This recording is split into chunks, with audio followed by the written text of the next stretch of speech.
Attention aspiring musicians of all levels from all over the world. Want to learn to play guitar or bass like your heroes? Well, I have the guy for you. Multi-instrumentalist Cory Glaeser has played with Fastball, Paula Nelson, Skyrocket, me, and many more.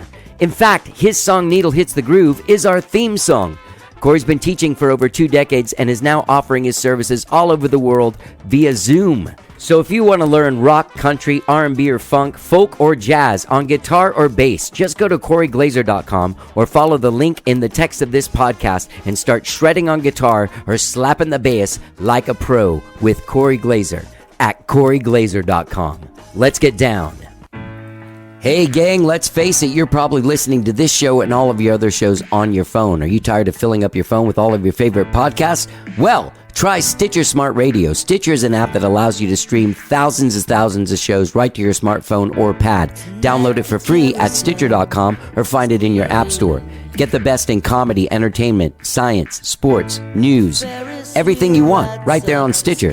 Just go to Stitcher.com or find the app in your app store. I use Stitcher Smart Radio and I love it. That's Stitcher Smart Radio. Smarter way to listen to radio. Let's get down. And you may ask yourself, well, how did I get here?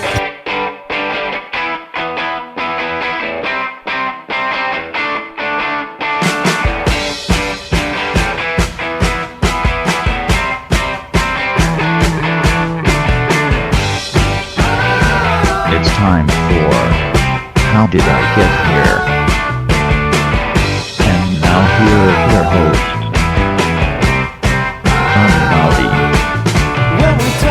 All right. Hello, I'm Johnny. I'm your host. Welcome to the show. I hope you guys are all doing well. You've had a good week. You're managing to stay out of the way of the Rona.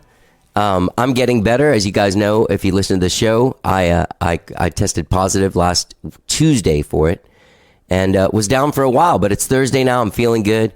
I've got some energy. I've gone on some walks this week. I've walked like 3 miles a day for a couple of days, and I'm feeling a lot better. So definitely stay out of the way of the Rona because it'll get you. Gang, before I get into these shows today, I have a show this Sunday, August 29th at Meanwhile Brewing with my dear friend, Nathan Harlan. You might know from The Big Fix, and he was also in Endosheen. We were in Endosheen together. I play at 6 p.m. He plays at 7. Each of us is playing an hour solo set. We're going to do a couple tunes together. But come on out. The show's free, all ages. Bring your dog. Hang out. Do a little Sunday fun day action out at Meanwhile Brewing. Should be a good time. Always a good time hanging out and making music with my friend Nathan. Gang, I have a great show for you guys today. Curtis Lee is on the show. Jazz, neo, soul, funk vocalist Curtis Lee. You know him from singing with ADH Project and his own bands, the Curtis Lee Trio, Curtis Lee Quintet, and all the cover bands he's been in. He grew up singing in choirs. He studied and graduated with a degree in classical and jazz voice. He's an amazing singer. You guys know him from here around town. He's the guy that sings with Adi Hernandez. But anyway, I had Adi on the show a couple of months ago, and back in May, I did a show with Adi and Brandon Temple and James Robinson up in Houston. Back in May, yeah, I did a show opening for all of them. And anyway, I talked to Curtis at the show, finally got him on the show a few weeks ago, and it's finally coming out. Curtis is a great singer and really great. It was great getting to hear his story and getting to know who he is, because I have some friends that are just huge fans of Curtis, huge fans of Adi, just huge fans of the whole thing. But before we talk to the great Curtis Lee, I talked to Micah Paredes, who used to be in the band Kalijah, and last year they decided to do a rebranding, a name change, and kind of like dig into their music and bring out this new rock vibe. And they changed their name to Kyote Radio, and their brand new album, their debut LP, drops today. It's called Real Crime. It's out today, August 27th, and they're celebrating with a release show tonight, Friday, August 27th at Independence Brewery. This record is absolutely fantastic. It's also available on vinyl. It was produced by my dear friend, the great Chris Frenchie Smith. You can find them at coyoteradioband.com. All right? Micah and I have a great conversation about how the band decided to do this rebranding, getting hooked up with Frenchie, and making this whole record, releasing it on vinyl and everything. So, before we talk to the great Curtis Lee, let's talk to my friend Micah Paredes from the band Kyote Radio. Let's get down. Does it get lonely, lonely, looking down? Everybody that you see around, you're tired, tired all the time. You've got it easy, but all you do is whine.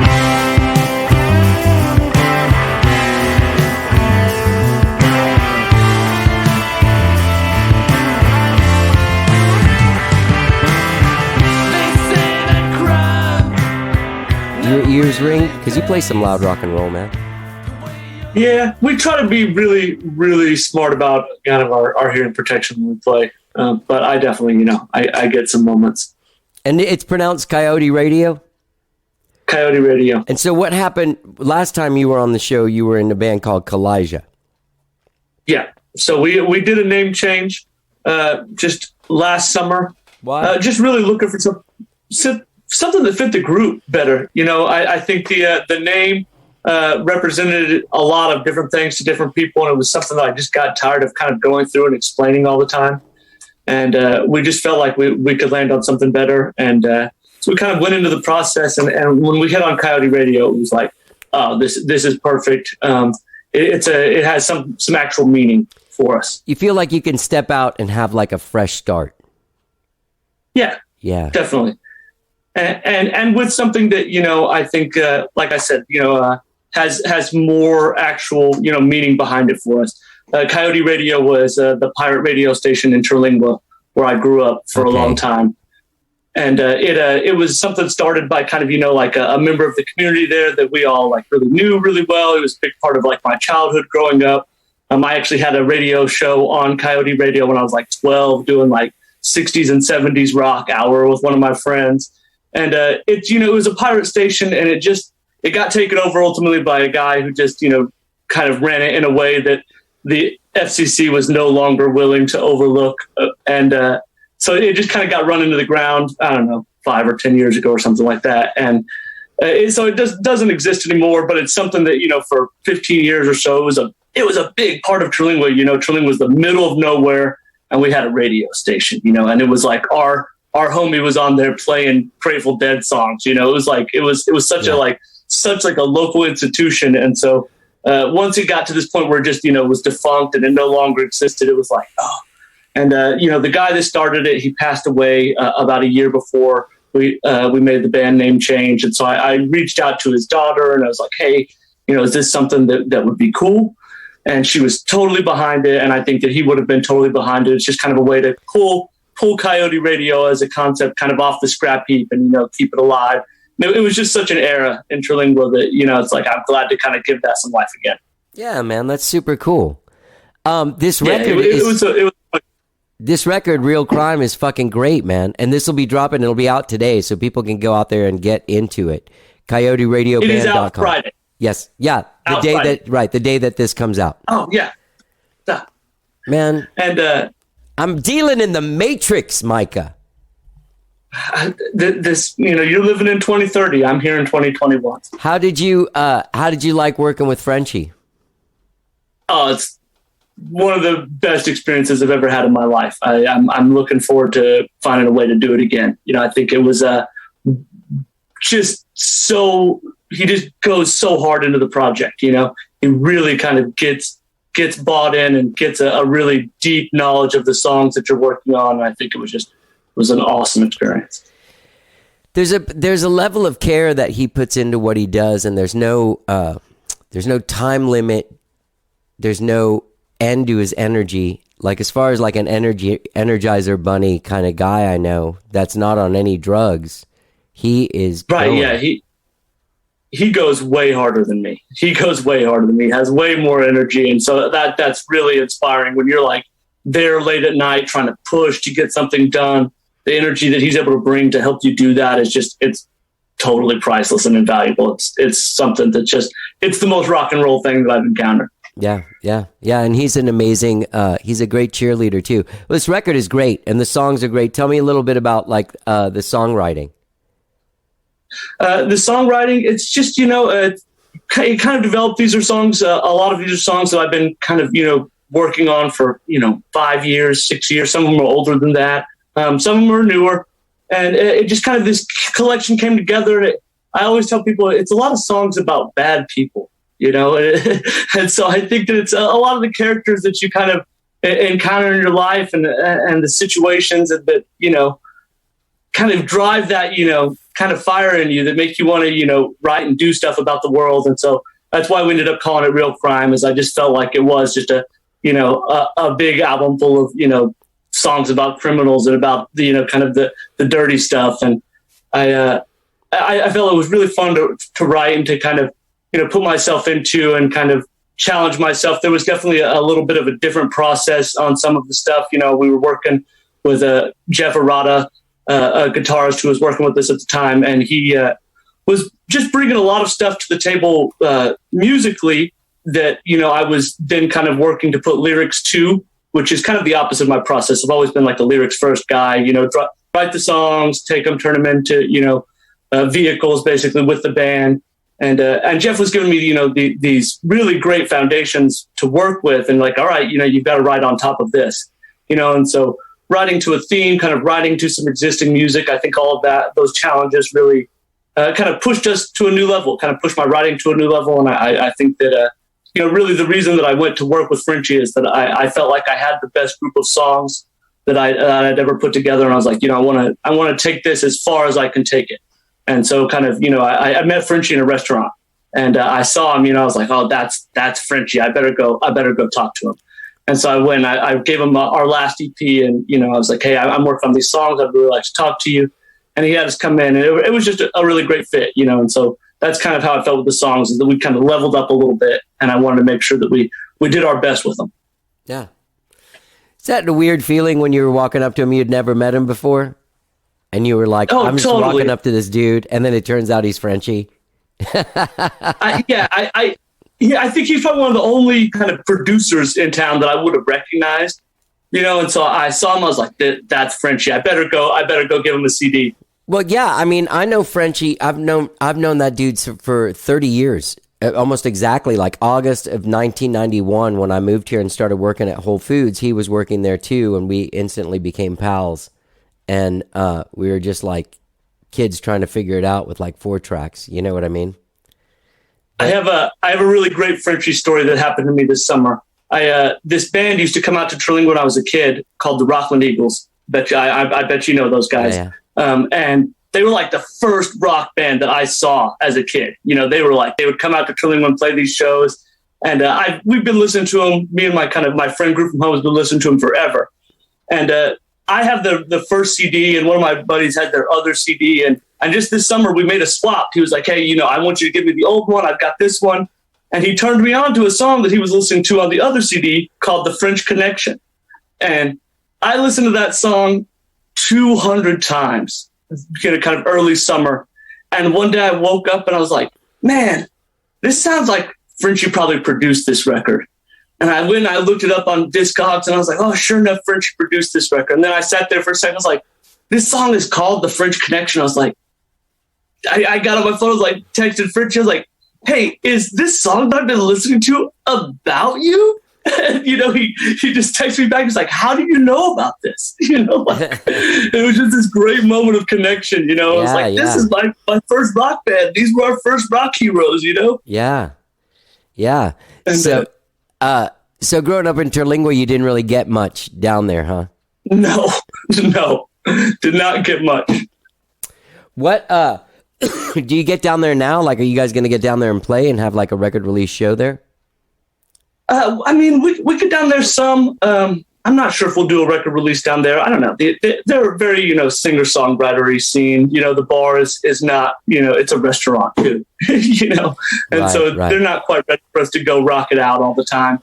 We've done some great shows out there, out at some kind of wide open outdoor stages and stuff. And so we may try to do something like that kind of early in the year, but it, you know, definitely going to be a little while. I'm getting married in the fall. So, congratulations. Very busy stuff coming up. Thanks, man. I'm super lucky. I'm super lucky. I've got a wonderful gal. Yeah, that's good, man. How does she like the record? I think she likes it. You know, the title track actually, I think is I owe a lot to her on it. You know, it was one of those moments where you're working on a song. She was in the kitchen, you know, puttering around, and I'm working on a song, and I kind of played the first chorus of Real Crime the first time all the way through, kind of with the chords and melody that it actually has now. She kind of leaned around the corner and said, "Hey, did you write that?" And I was like, "Yeah." She's like, "Oh, that's good stuff," And so I always know when outsiders, somebody who kind of, isn't a musician, who isn't really, kind of diving into the process all the time, when they stick their head out the corner and say, "Hey, that's a good one," I try to listen. And I think she was right. I think it's one of my favorite songs I've written. So, Micah, you know what would happen to me? I would just sit there and think about all the times she didn't pop out from around the kitchen and say, that's a good one. Oh, I'm definitely aware of those. I know the songs she doesn't like, but it's okay. She doesn't have to like them all. Dude, these songs are great. It sounds great. People need to get out immediately and start listening to this LP. It's fantastic. It's also available on vinyl. Will you have the vinyl at the record release show? Yeah, we got them yesterday. I got them last night and got to spin them the first time. It was probably one of the coolest experiences I've had, getting that first LP out and throwing it on the record player. So yeah, we'll have them. Great, man. People can check it out. You can go to coyoteradioband.com and get involved. They will be playing tonight, the day that this show comes out, Friday, August 27th at Independence Brewing here in Austin. I've not been there. What's the setup there? I always laugh. It's a shipping container in a parking lot. But honestly, when you give it that description, it's the best possible shipping container in a parking lot that it could ever be. The sound is great. It's got a really cool vibe. It's really nice and spread out for like COVID-safe shows. They've got, a bunch of AstroTurf out there. So I don't know, picnic tables and lighting. It's a really cool little venue, and I'm really glad that we're working with them. Right. What's on the horizon for you guys? I know you're releasing a record. It's coming out on vinyl. You got a record release show tonight, but tomorrow, Saturday, the day after this comes out, you got to be planning something else. What else you got on the books? So we've got actually some news coming. We've had some personnel changes over the summer. We've got a new guitarist, Kyle Bellinger from Lady Killer, has jumped in and is playing with us. He'll be playing with us on Friday. Fantastic. And then our drummer, Dana, she's been with us, 5 years at this point now. She's moving on to some other projects, and so we've got a new drummer, Wesley Riddle, that is going to be jumping in and playing with us. And so we're going to spend a little bit of time getting show ready again, and then dive into playing stuff later in the fall. Great, man. Well, great job on the album. Frenchie did a great job. You guys did a great job. Everyone get out there and check it out. It's called Real Crime. You can find it wherever it is you stream and download your jams. You can go to coyoteradioband.com and get involved there. It's also going to be available on vinyl, or is available on vinyl. So make it out tonight, Friday, August 27th, Independence Brewing. What time do you guys go on? We're going to go on probably around 9:30, 10 o'clock. Shows are earlier nowadays, aren't they? This post-COVID. It's an early spot.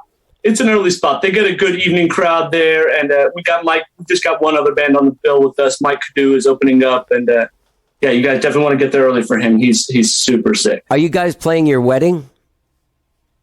I'm trying to decide that. It's on my question mark list. I've got a group from home. The big Trilingual band, the Pinchy Gringos, is going to be playing our reception. Oh, that's killer. Yeah.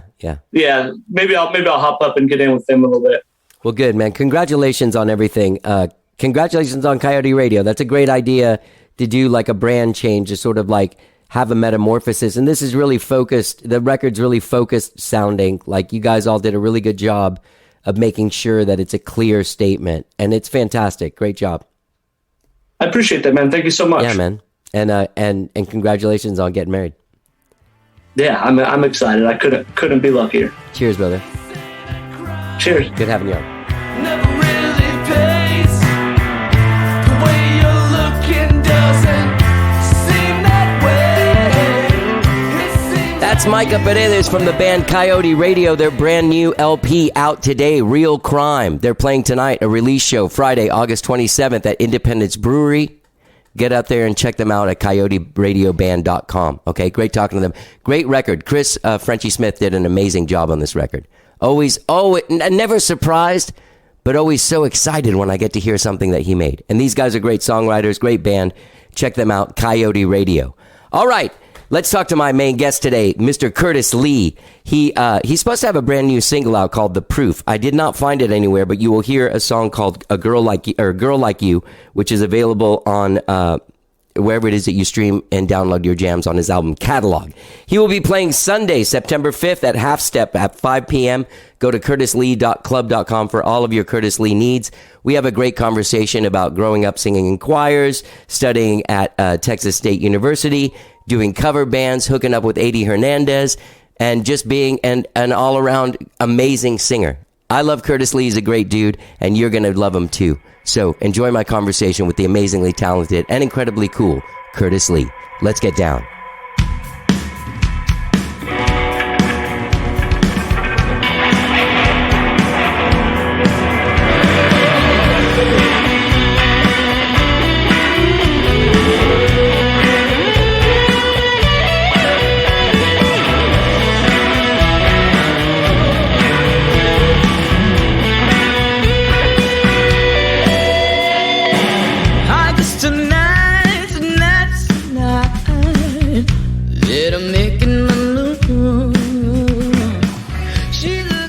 See you too. Yeah, it was like, what was that like a couple months ago when we played that show, huh? Like 2 months ago. It seemed like it's 3 years ago. It was. It feels like it, man. It feels like it. A lot's been going on since then. So, yeah, that was fun. Though. I enjoyed that. Yeah, man. You guys sound, you are such an amazing singer. Like you just have the most beautiful voice. And reading your bio and stuff, then I was like, oh, okay, so he's been doing this for a long time. Like like you came up doing it. Yeah, pretty much. I mean, I'm not really like, I just was, my mom was the singer. So, she was, brought up and my parents were both into music. So it was inevitable pretty much. Yeah. But that's great though, right? Absolutely. Yeah. Did you well, wait, we'll get into it. First, I want to talk to you a little bit about, I was listening to Catalog and, great record. And you're a great, do you wrote those songs? So I co-wrote it. A buddy of mine, Johnny Clay, from, I guess he's in Vancouver, Washington right now, but we went to Texas State with each other.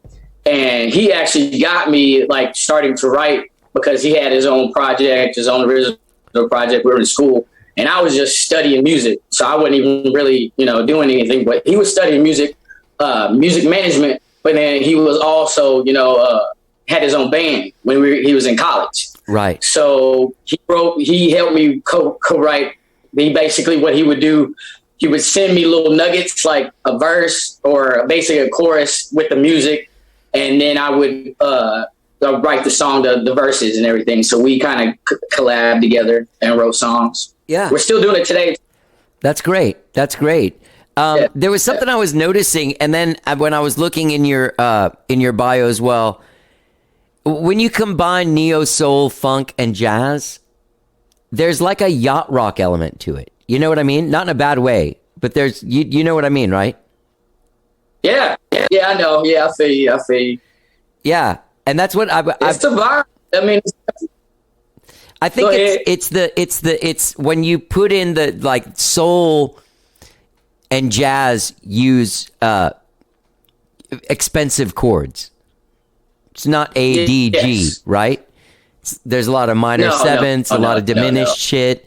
Like musically, these chords are pricey. And to me, like when you go back and look at that music from that time, those guys were heavily influenced by that stuff, and they were also trying to make like basically like white dude beach soul. You know what I mean? Like the Doobie Brothers, and like yeah, man, yeah. Okay, so and that's, I mean, I grew up with that stuff too, man. So a lot of the stuff, a lot of music, and I like a lot of different styles of music. And I think for some reason, I just enjoy putting together and doing a Frankenstein and just making it my own sound, which is not my own sound. It's just, I just love all types of music, and I don't want to be stuck in one style of music, one style like rock or soul. I like all of them, so I try to incorporate little bits here and there. You there? Yeah, totally. Did I freeze on you? Okay, hold on. Okay. Yeah, I can't find your picture. Hold on. Oh. I'm here, maybe. I'm here. There we go. So, you grew up in Illinois? That's where you're from? So I was born there. We moved when I was 7 years old, but my family is originally from Chattanooga, Tennessee. Okay. And that my dad moved us. He had a tailoring that he was starting that moved. That's when we moved to Peoria, and that's where I was born.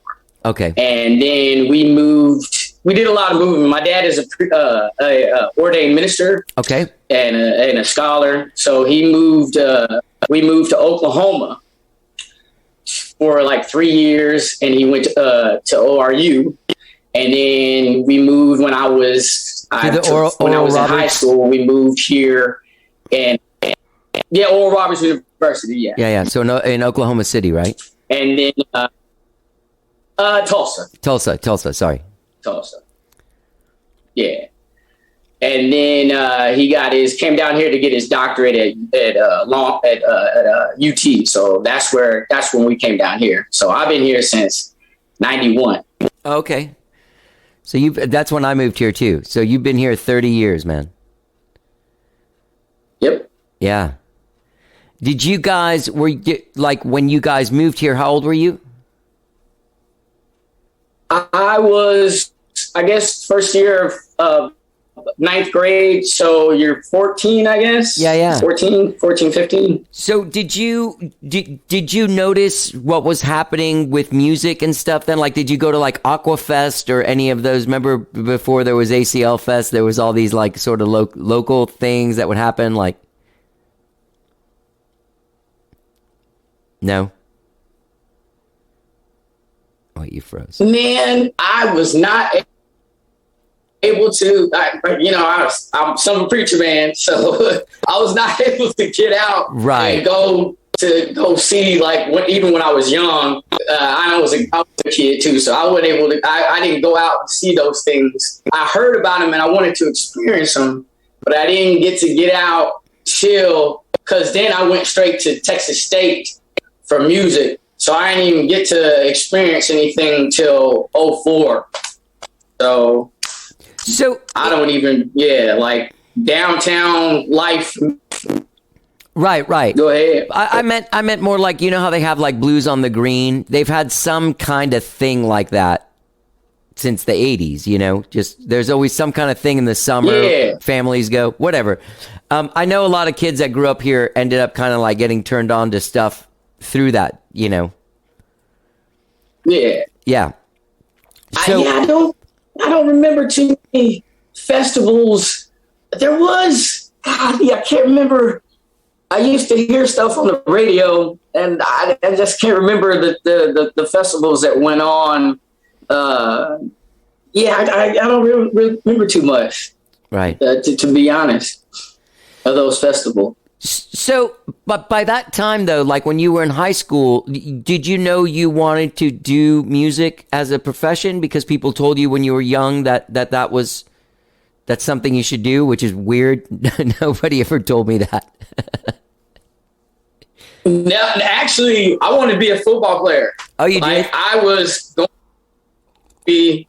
I was going to go to, because I was in Tulsa at the time. I was going to be a OU center, and then I was going to play for the San Francisco 49ers.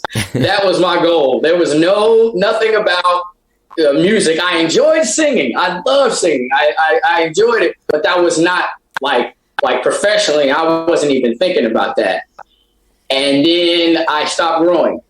Yeah, I was going to say, because I didn't. Go ahead. No, I just don't remember you having a football player's stature. But, no, not really. The kids in high school started getting way bigger. Yeah. And I was like, I don't know about this. And then my dad showed me a videotape of ex-football players. And like a lot of them, like, couldn't even get out of bed. Yeah. Like just walking. Like I was like, yeah, you know what? He was like, you know what? You enjoy singing. You might want to, do that instead. And so that immediately after that, I was like, okay, let me try this out. And he put me in classes, and then I started in a choir and stuff like that. And that was it from there. There was no stopping me after that. I was hungry. What did you see yourself doing? Because there's a lot of people that go on to like start bands and do that stuff don't really have like a formal classical education or jazz or anything like that. So you were studying all this stuff, and like from what you're saying, that you weren't writing songs. You were. It's like classically trained musicians. Like they can't jam. You know what I mean? They need whatever in front of them. No, I hear you. Yeah, and so absolutely. What? Were you doing anything outside of the classes? Like, did you have a band? Were you singing with friends outside of some structured thing? Yeah, I was. So Johnny Clay, that's who I was. He brought me on. I saw them basically. How I met them was in my dorm room, and they just had their band one night, and they were playing. And it was Dave Matthews, and I'm a big Dave Matthews fan. And I can't remember what song it was, but I was like, I like this band. And so I went down and introduced myself, and found out that we were actually in the same choir. We're going to be in the same choir. Oh, so that's how we met and connected. And he was like, "Yeah, man." Just occasionally he would be like, "Come sing with us. We got a gig in San Antonio. Come, sing backups." So that's how I started doing that. And then we got together with a few other guys and started a little acoustic group. Oh, so that's basically what I was doing. We would sing like just Beatles, bunch of Beatles stuff. Not a whole lot of soul at that time because it was a rock band. So it wasn't a whole lot of soul. He was big Beatles and Crosby, Stills and Nash, and a lot of STP, different styles of music. So that so that's where that rock comes from, is from being engrossed in that, for sure. It's a pretty huge jump from Crosby, Stills and Nash to Stone Temple Pilots. Yeah, we did it because that's huge.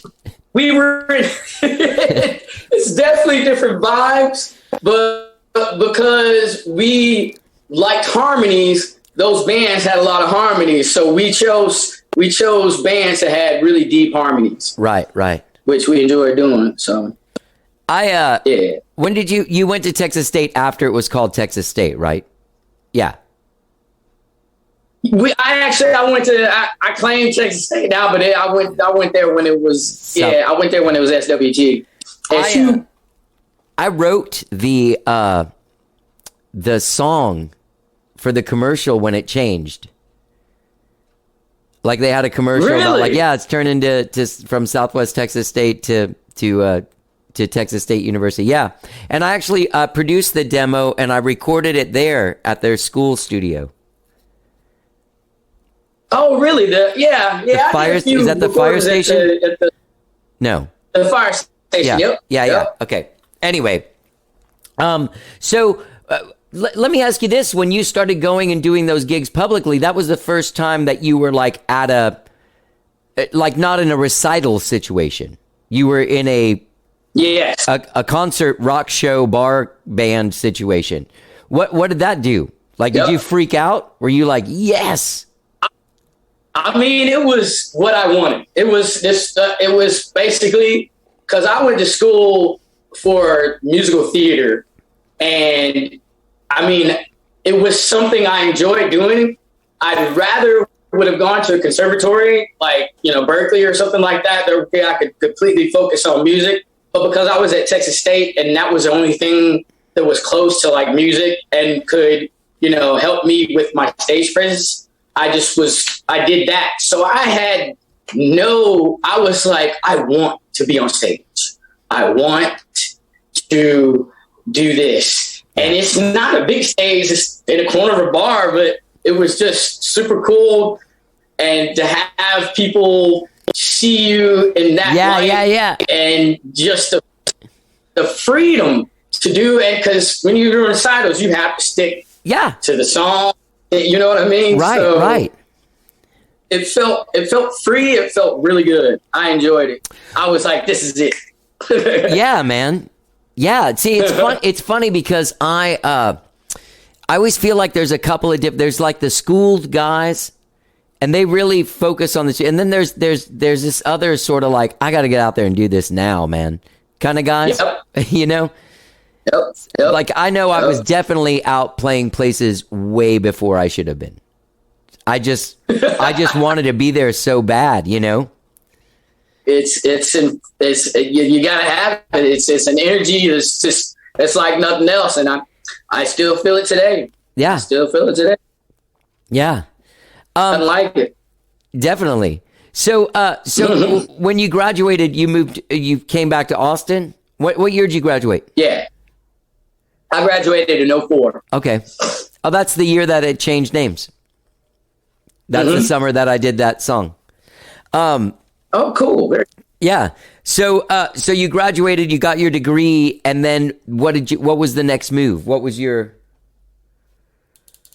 Find a band, and that's basically... in 2004, how did you find a band? This is before, maybe Craigslist just started then? That's what it was. MySpace? It was Craigslist. I answered and put in an ad. I was like I did the whole looking for a band. I do this, and this. I want to be in a soul band, this, and this. And I answered, there was one that I answered. And I don't know if you remember the band KJV by any chance. It was, his name was Kevin James. And he was a rapper / singer. And I guess he was on hiatus. And the band, I guess it was 3 guys, Mitch Cheatham, Toby Tobrian, I can't remember the other guy. And they were looking for a singer because they still wanted to work. And so I went over to their house, sang a few tunes, and they were like, you're on it. And I was like, I was I'll tell you the truth, walking into somebody's house. Right. At that time, especially with the Craigslist. Yeah. It was a little weird. Yeah. I didn't know what to it was a little scary, but they were very nice, and we hit it off, and it was cool, and that's how it started. It was called The Bumps. I don't know if you remember The Bumps, but that was the first band that I joined in Austin, Texas. And does that band no longer exist? You guys did like 60s, 70s. I think we lasted. It was like 60s, 70s funk. Yeah, we did funk. We did a lot of like new stuff, D'Angelo, and then they did. So what was cool about The Bumps is what I would do is I would get up for about 3 or 4 songs. We would do like Stevie Wonder, Al Green, D'Angelo stuff, and then I'd get off stage, and they would do their little three-piece little or instrumental, and it had this little jazz vibe to it, to where I'd come off stage and hang and lounge, talk to the ladies, and they would be playing, and I'd get back up. It was real cool, man. I really missed that band because it was a fun time, but we lasted, I guess, about say 4 years, and it just kind of everybody went their separate ways, and that's when I met Eddie Hernandez, and I started singing with him and with the heebie-jeebies and everything, and that's when that started. It's funny because I can't imagine. I know I saw some videos of some other people doing stuff with them, but you and AD have such a beautiful blend. It's almost like family. You know what I mean? We've known each other. I started singing with him in '08, and it was so weird because I would just go listen to the band, and I would sing with them, and he would just be like, "Come up." He'd call me and be like, "Hey, just come up. We're playing at 1-1. Come up, sing with us." And then I'd be like, "Am I in the band?" He was like, "Yeah." Because he just kept asking me to come up and sing with him. And I don't know what it is. It's just, we lock in, and and that 3-part, even with Mio, the drummer. Right. It just, for some reason, it just locks in, and it's butter. It feels like butter to me. And a lot of people say that too. It's just home, and we are family. We've known each other that long, so it's pretty much singing with my brothers. Yeah. You know. So, what kind of gigs were the Bumps playing? Like, where were you guys playing? Cedar Street or some shit? My first gig was at Latitude 30. What's that? Let me tell you, and it was off of is it right there? You know where Darwin's Pub is? Yeah. Dirty Six. So it's like it's right there off of 6th Street. Okay. Right there on, I don't know what street that is, but it's right there. And they had a catwalk on stage. And this is my first time performing like in front of people like that, leading a band. Fronting. Right. Oh, there's a catwalk. And I walk all the way out, and I'm like, so I do one song, and then every time I stop, I look back to the drummer and I go, what do I say next?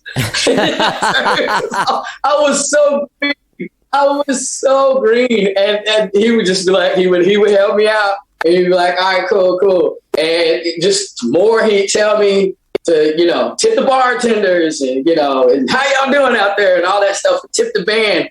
So I was so green and nervous, and just through years of doing that. And we would play Chug and Monkey. We would play Dirty Rooster, or what is it? Dirty Rooster? I can't remember I think that's what it's called. Can't remember other places. High-Low. Can't remember. And just a lot of those places around 6th Street. So that's basically where Chug and Monkey, yeah, that's a lot of those places, yeah. Back in the day, 6th Street. Yeah, man, that's crazy. And those gigs are long too, right? They're like 4-hour gigs. Oh, yeah. So, yeah, we would do like hour, we would do like 45s. Sometimes we do an hour, then another hour, and then another hour. But sometimes we just, if we didn't feel like it, we would do 45s. But yeah, those gigs. Maggie Mays, that's another one. Oh man, Maggie Mays. When it was when the stage was in the back. Now it's in the front. Right. Oh, yeah. Man. Those were the me back, man. Those were some fun times that I don't remember too much of. So did you go crazy when you, like, because growing up a preacher's son, and you were saying like there wasn't a lot of or a minister's son, there's not a lot of did you go crazy when you got out of college and started playing these bars? Like I didn't go crazy. I partied. I'm a little bit out of the confines of the household. I went to school, and because I studied, because school was tough for me, so I was studying a lot. And then when I did get out into the area, 6th Street downtown, oh yeah, there was some partying going on. Yeah, and there's also I didn't get too crazy drinking. I didn't do a lot of drugs. Right. Like that. I was just drinking a lot. Yeah. But, well, that's kind of like you're at bars for hours, and also like there is this thing that happens when you start kind of like doing your thing, and you're 21, 22, 23. You start playing all these places, then you go to those places, and you're a fucking nice guy, so I'm sure that you made friends with bartenders and stuff, and then all of a sudden you're like 23 and you're drinking for free everywhere you go because you're playing all these. You know what I mean? Oh yeah. And that's it is unbelievable. Like, oh man, it's the best. And then when you know all the door guys, you just bypass. That was another. I was like, oh man, rock star status. Yeah. And my friend, they'd be like, oh, Curtis, man, you know everybody, don't you? It was a cool feeling. It really was a cool feeling.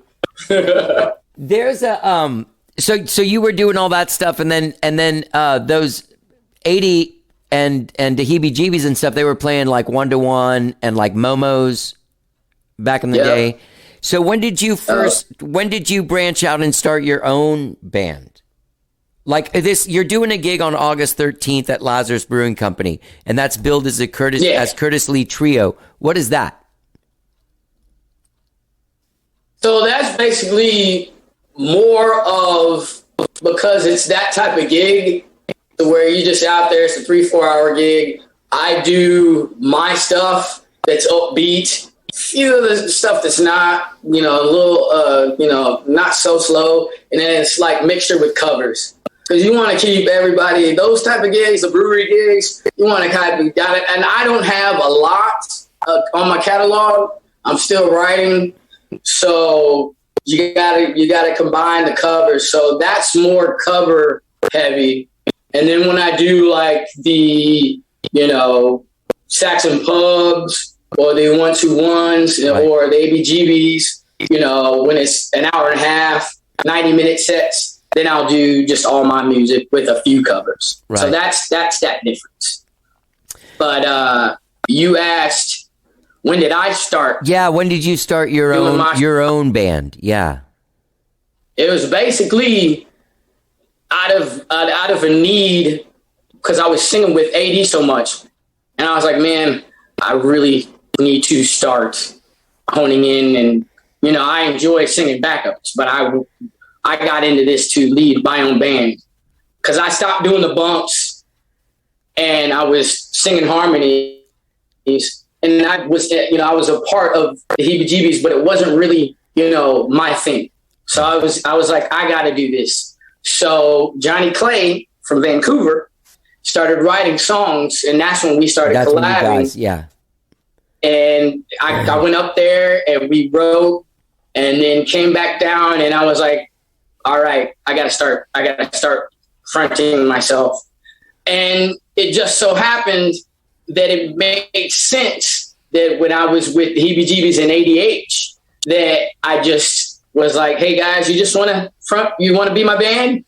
Yeah. and they were all very nice and wanted to do it. And it just, we kind of shared bands, and it was this thing where I would do songs, my songs with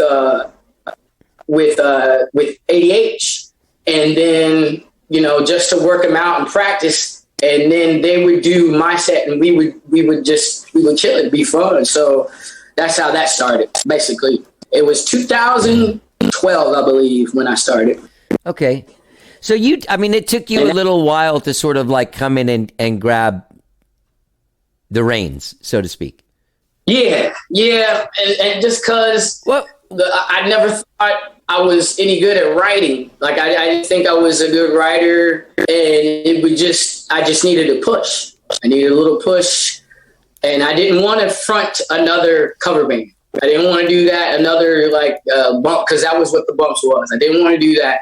And so that's where that started from, that urge, that need to want to do my own stuff. Right. And so where it kicked off with ADH and then Curtis Lee. That's awesome.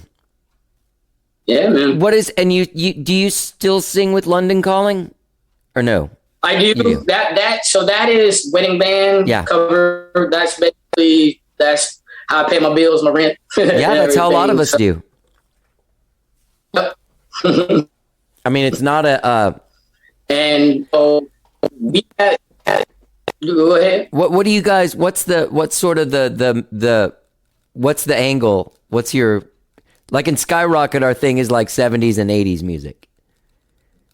So it's top 40. We do everything from Frank Sinatra to ZZ Top to all the genres. We do funk, we do disco, we do it all. We do everything pretty much because the band that we have, I don't know if you know Widgeon Holland at all. Yeah. He's in the band and he's a jukebox. So we do that, and then you got me. I'm the soul guy, and then you got Carrie Hudson. She sings all the Aretha stuff, and then all the rock stuff. And then you got Cecilio. He sings all. It's a pretty just mess. Oh, that's good. We basically do it all. Are you guys getting back to work now a lot? Yeah, it's been a little slow, and that's just because summer. This part of it is, and not just because of COVID. Yeah. A lot of it has to do with COVID because a lot of like weddings and stuff got postponed till next year. Yeah. So it's been kind of slow, but I think September. Yeah, it'll be slow in August, but September it'll start kicking back up with weddings and stuff like that. So we'll be busy again, which I'll be happy about. You know what's so funny is I thought that band was a Clash tribute band. Because there's a really famous Clash song called London Calling. So I figured like, oh, they must be like a Clash band. So. Yeah, we get asked that all the time. And basically what it was before London Calling, it was LC Rocks, and I don't know if you remember that band. Oh, okay, okay. And then it switched off into and they did the whole 80s hair band stuff. Yeah. And, but for some reason, it got spun off into London Calling, which was more contemporary stuff, and then that's when I came in. Right. But yeah, we get asked that all the time. Y'all do any Clash? Like, no, we don't. We actually go, we're the band that doesn't do any Clash. We always say that, which is funny. So we at the end of our shows, at the end of the weddings, the sound guy always plays London Calling. Yeah. It's hilarious. I love that song. It's a good. So Curtis, man, you looking at your bio, and you're growing up on Stevie Maxwell, even, who I love. But that first Maxwell record was like nonstop in my house for like 6 months after it came out. Butter. Yeah. Velvet. The best. But what I was going to ask is that, we live in this town that has a lot of amazing things. What we get to take part in this scene and all that stuff is really amazing. But there's a very odd sort of like, there's an odd thing that happens once you get in the city limits, that there's this style of music that is like the number one music here. But then like R&B, rap, and pop music, I mean, they're starting to get more light shown on them over the last 5 years. Yeah. But this is like a white dude, mid-30s most of the time, if not like my age, 52, with a guitar, singing a thing. And that sort of has been like obviously over the last year, we've seen people stand up and go like, hey, stop doing that. like open the doors. Have you found it? I mean, what do you think of the scene when it comes to stuff like that? It's definitely tough because sometimes I feel like, is it me? Am I just, am I not doing anything right? Am I not, performing well? Or is it the songs? But I think it's just the fact. And it's tough to break through. I don't know. It is. It's just what everybody enjoys is not particularly they like it. And they'll come see one show and they'll enjoy it and they'll love what I do, but finding something to hold on, people, trying to find where people just want to hear that all the time. It's just been really tough. And, getting into certain places to play and for the simple fact that they don't just cater to that style of music, that's another tough one too.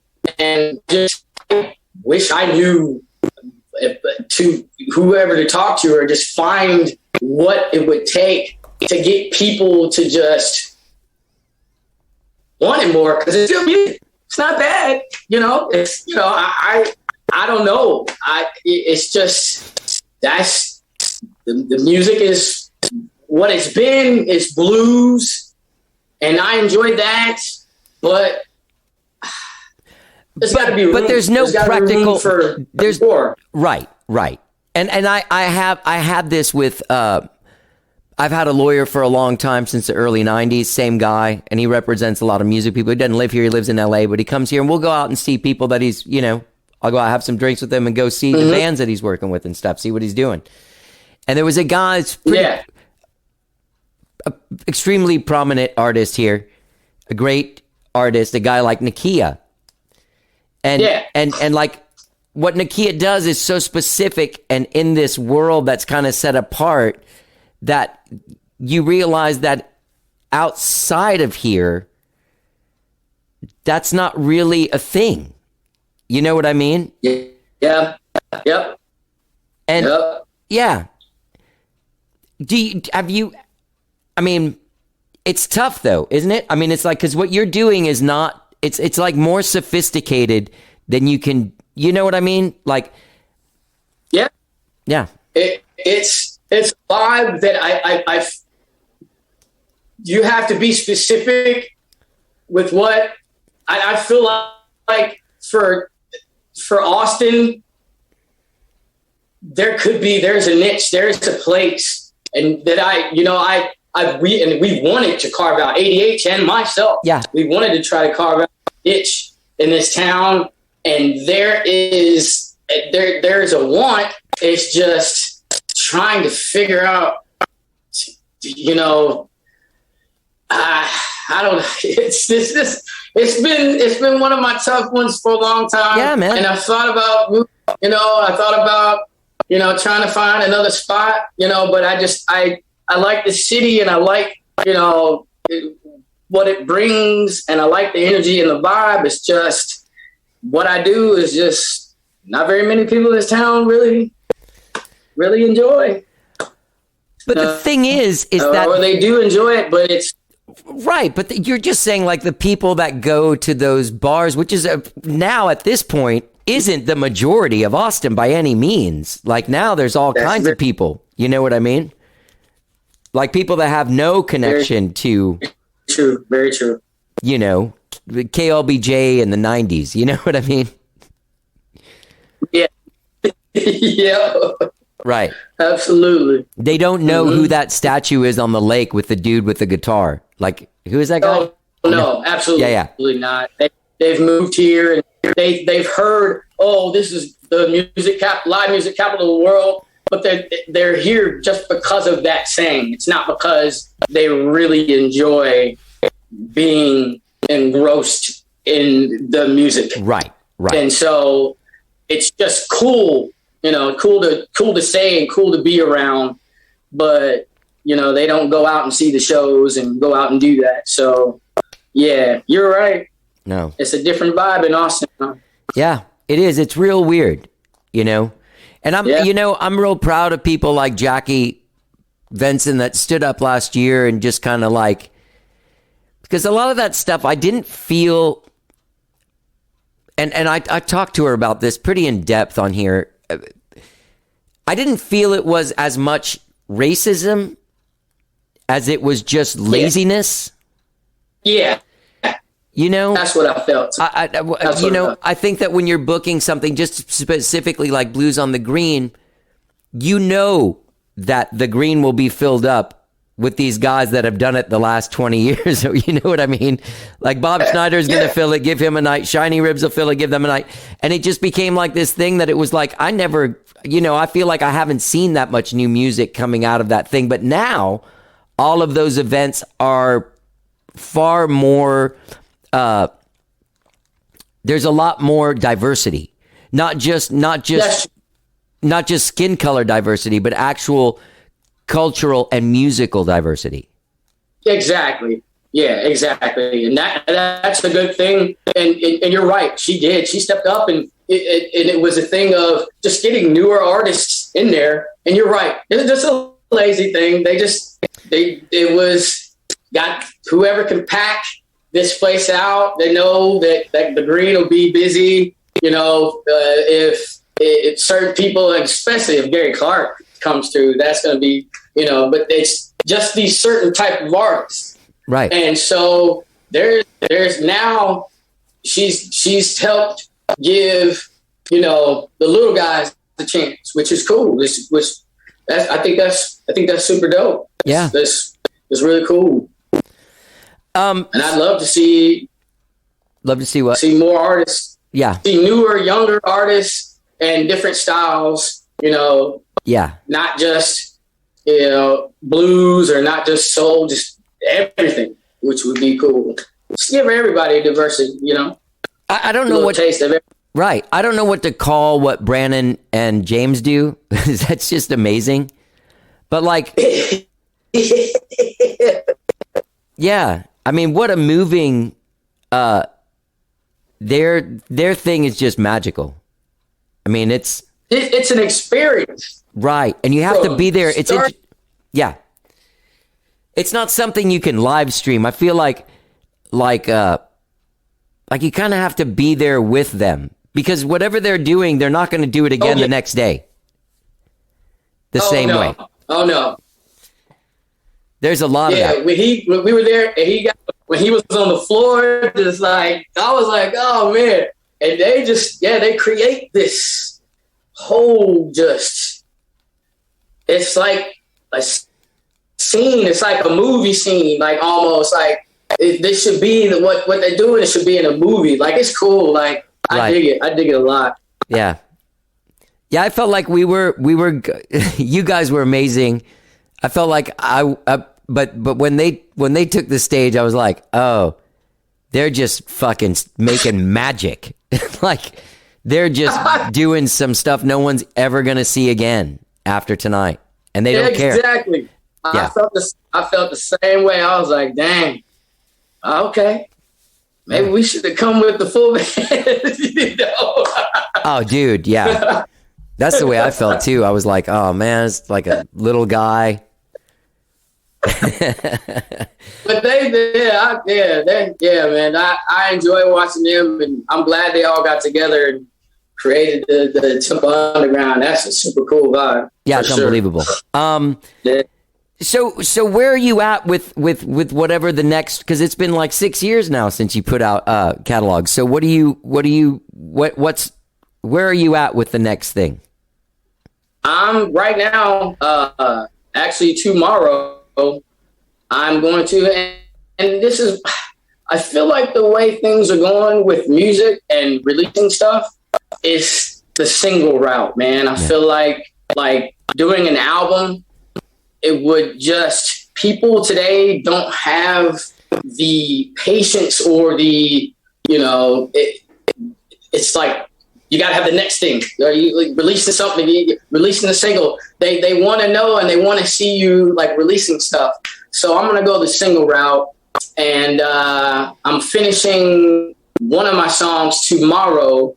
I'm just doing a little ad libs, and then we'll finish that. But yeah, I'm just going to start releasing. I'm going to release that one, I guess, next month. And then I'm going in the studio and do some more. We're just going to I'm going to try to release one every month now. That's great. So that's great. Yeah. What studio are you working out of? So Matt Milley is my producer.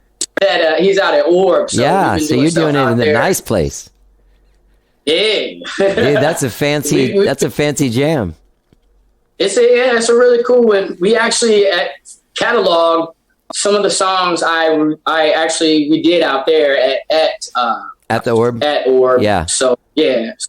But me doing that, and then just working out at his studio at his house too. We've been doing that as well because he's got a home one that he works at too. So we'll just be working there. So you think the new single will come out in August? What was that? I know you froze. Yeah, I'm gonna try to. I'm shooting for. Shooting for what? Sorry. Yeah. You froze for a minute. August. August. Mid August. What's the name of the song that's coming out? Yeah. What is it? It's called Proof. Great. The Proof. All right. I'll talk about that on there too, because this will be coming out in a couple weeks. And you're going to be doing, you're doing the August 13th, the Curtis Lee Trio at Lazarus Brewing Company. Is there any ADH stuff coming up? Yeah, there is. I don't have it on my calendar. I'll look it up. Yeah. There'll be. Yeah, we've got stuff. I think it was starting on the 6th. So yeah, we're gonna be busy coming up here soon. So good. Yeah. Well, man, it's been great talking to you, and I really, I'm excited about the new single. I'm glad you're going to be dropping more music because I was like, I hope this isn't like every 6 years is going to drop a record. Yeah, it's been a minute, and I've been working on a lot of stuff, and it's just it basically COVID hit, man, and that's when everything stopped because I was about to start doing stuff and getting in the studio and finishing things, and then COVID hit, and I was like, can't do anything now. So, but yeah, I'm about to start kicking out stuff now. So, well, good, man. I'm excited to hear it. And people can find you at curtislee.club. That's your website. Good website too, by the way. My website. Yeah. Yep. Yeah. Well, man, it's been great talking to you, and I look forward to seeing you and hearing more music and hanging out again. You too. Yeah, you have a really. Johnny, that was fun. The last time I enjoyed it. Good. I don't know if I said this. You have such a beautiful voice. Like you really are just and you know how to use it too, which is great. But yeah, I love your voice. Yeah. Yeah. Thank you. We should. I enjoy. I want to tell you, I enjoy your song, your songs and your songwriting. Like, thank you, man. Maybe we could write something. Let's do it. I would love that. I don't know, whatever you do. I would love that. Yeah, that would be a lot of fun. I would enjoy. All right. Yeah. All right. You can come over. I've got a crazy. You can't see it, but I've got like a crazy amount of stupid gear and guitars and recording shit everywhere. So yeah, dude, I would love to write a song. So yeah, let's stay in touch. Sounds good. All right, man. Good. It's been great talking to you, man. Looking forward to hearing the new music. Talk to you too. See you, man. All right, man. Thank you. Bye. She looking right as to be. I don't know. All right, gang, that's Curtis Lee. Get out there and check him out at curtislee.club. See him on Sunday, September 5th at Half Step at 5 p.m. You can also see him performing with ADH Project whenever they're playing. Find him at curtislee.club. Great talking to Curtis. Great dude. Hey, gang, while you're out there check curtislee.club, don't forget that you can subscribe to this podcast wherever it is you find podcasts, be it Apple Podcasts, TuneIn, Overcast, Spotify, Stitcher. New shows every Tuesday, every Friday. New shows all the time, baby. Yeah. All right. Stay out there. Stay safe. Come out and see me on Sunday at Meanwhile Brewing. I play at 6 p.m. Free show. Nathan Harlan at 7. Let's do it, man. Come on out and see the show. We'll have a good time. All right? I haven't played a solo show in a long time since I was doing those fucking live streams. Remember those? Oh, my God. Have a great weekend, whatever it is you're doing. Let's get down. So go and see what she knows. And if I got what she needs.